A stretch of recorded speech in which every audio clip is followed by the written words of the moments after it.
Hey guys, so today I wanted to talk a little bit about the new number 7, what do they call it, Advanced Retinol 1.5% complex, which drew me in. It's a little pricey. It's 1.5 ounces. I think it retails for $40 or so, but it was recently on sale at Walgreens. So I picked it up then because I'm always on the search for a good retinol, and sometimes a little bit of extra boost in strength kind of helps, although start very slowly. But anyway, trying this product led me to this kind of slightly rant video, but I want to talk about this. So it says 1.5% retinol complex, although retinol on the ingredient list comes after phenoxyethanol, which if you know anything about phenoxyethanol, in cosmetics it can only be used in strengths of 1% or less. So anything on ingredient list that comes after phenoxyethanol, if they're doing their ingredient list correctly,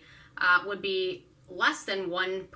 So how can this be 1.5% retinol complex? Because the actual percentage of retinol is 0.3, but they call the complex, which they lump together retinol as well as some peptides into that complex. So it makes it sound like it's a really strong retinol. And, you know, if any of you remember Sunday Riley's A+ high dose retinol, which says 6.5%, then you kind of start to take all of that with a grain of salt. 6.5, although I do like this one. It really doesn't have 6.5% retinol, but it's got a complex of other ingredients that they're considering. The Shani Darden retinol, which I think they advertise as like 2.5% or 2% retinol. Where this comes on in the ingredient list, I don't think it has that much retinol. Again, it comes in the ingredient list after lactic acid, which I believe they say 2% lactic acid. So if retinol's after that, you're not getting as much. And then we've got the youth retinol, which is going around on the internet that this one's 2.5%, although I emailed the brand and they wouldn't confirm that as 2.5% retinol. We've got the ordinary, this one kind of explains it, Advanced Retinoid 2%, which is their older name for this product. But you got to take all of that with a grain of salt. Here's the Peter Thomas Roth 1.5% retinol. None of those strengths, in my opinion, are as strong as they advertise it to be. I guess people do look for a stronger retinol, especially if you're able to use a retinol or a retinoid product for a long time. Sometimes a little bump up in percentage can be helpful with kind of helping with fine lines and things like that. But take all that with a grain of salt because typically most of these, even though they advertise at 2% or 1.5%, most of them aren't even anywhere near 1%. So if you really are looking for a stronger retinoid type product and you don't want to go for something prescription, something like the Avene Retinol is a great option. Retinol is a little bit stronger version of retinol. It ends AL, and it gives you a little bit of a boost. But there's not a ton of retinol products out there. Avene's got one. The Medicate brand has one. I haven't tried it yet. But anyway, let me get back to this one. Although I do like this product personally for what they actually charge for it for an over-the-counter retinol. It's a little pricey. I do like the fact that it doesn't have alcohol or fragrance in it. It smooths over the skin very nicely. And the number 7 brand, I don't know, for most of their products, I find have either fragrance or alcohol in them. Most of them have fragrance for sure, but this one actually is a little bit better in the fact that it doesn't.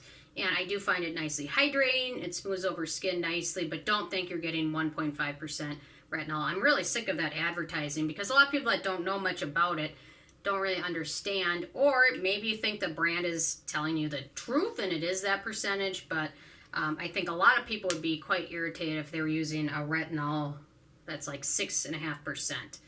But when you combine retin esters and the HPR retinol, which aren't nearly as irritating, then you're getting a little bit of retinol and some other good retinoid type ingredients, which is great. But I just don't like the fact that people might be spending money on something which could already be less than or inferior to what they're already using to begin with. So I thought I had to make that video to discuss them all because it's all kind of marketing. Although, you know what, all of these products that I mentioned, they're all great. I don't know why they need to go on advertising that they're super strong or anything like that, because they do a great job. Even just adding something that contains a very, very small percentage of a retinoid can really help your skin, especially if you're not using any retinol products at the moment. So you don't need to necessarily get the huge percentage. Just over the length of time, using something that is lower but doesn't irritate your skin can give you just as much of a boost. So anyway, I thought I had to discuss this because overall, this is a decent product. For the same price, though, you can get the Paula's Choice Clinical Retinol, which is 1%.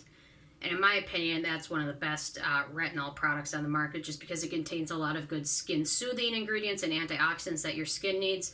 This one, in my opinion, is lacking a lot of that. It's got a lot of slip ingredients and hydrating ingredients, and it feels nicely moisturizing, but it does lack, in my opinion, more than what your skin needs, which is just a lot of good antioxidants, beneficial ingredients, probiotics, things like that. So anyway, I'll certainly do a full review of this one, but I wanted to get the message out. 1.5%, no. 0.3%, which is okay, but I don't know why they do this. But anyway, actually, out of all the recent number 7 products I've tried, this has actually been one of the better ones, so there you go. Anyway, I'm interested in hearing from you guys if you had a chance to try this one out, or if you've tried any of the other, I don't know, high-strength retinoid marketed products. Or this one I highly recommend checking out. I really like it. But anyway, leave a comment. I love hearing from you, and stay tuned for more later. Thank you so much, guys.